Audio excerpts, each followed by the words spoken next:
We're going to talk about tyranny in a moment. That's a term that Dr. Payne uses, and lots of us in the community use it as well. What do you think tyranny of the moment is? The urgent outweighs the important. Okay, I'm going to ask you to repeat that, please. The urgent outweighs the important. That's right. The urgent outweighs the important. The need to act overwhelms any willingness people have to learn. So this is kind of neat to see too. The healthier you are psychologically, or the less you may seem to need to change, the more you can change. But tyranny of the moment is the situation in which you feel that you are just completely out of control. Have any of us ever been in the tyranny of the moment? Of course we have. A good example is a loved one in your household has an unexpected illness, has to go to the hospital, and suddenly trekking to the hospital becomes sort of your major task. How am I going to work that around trying to stay at work? I'm going to work that around all my other responsibilities in the community. Suddenly that's your tyranny of the moment. People in poverty have tyranny of the moment every single day.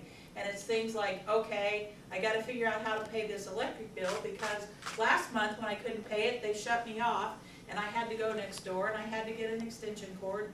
He was so nice because he let me put the cord through the window and plug in my refrigerator, but of course I had to move it when I wanted to cook and plug it into my microwave.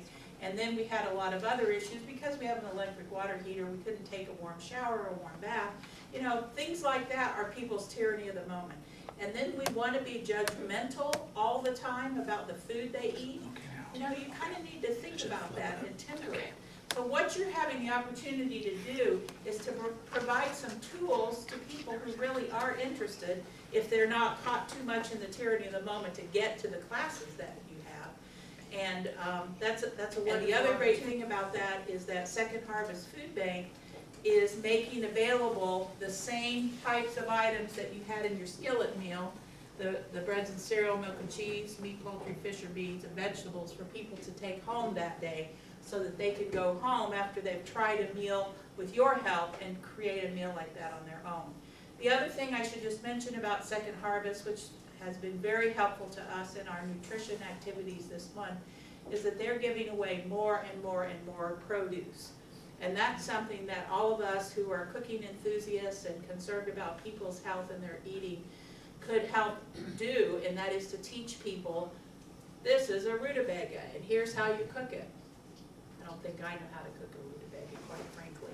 But there are most kinds of produce people don't know how to fix. People don't know that fixing a potato that mashed and baked in the oven are not the only two ways you can fix potatoes. They might know how to fry potatoes and pour a bunch of baking grease in there, but that isn't necessarily a healthy thing to do. There are ways to make a nice baked potato in the microwave, and there's some things you can do to make it a little fluffier. And those are some of the kinds of lessons that people need to learn, and you may get a lot of questions in your class about that kind of thing. And maybe at your class you'll have something with you that Second Harvest is giving away right then, like broccoli, and you can make some suggestions about how to cook that broccoli or how to have it and serve it raw and have your children enjoy it.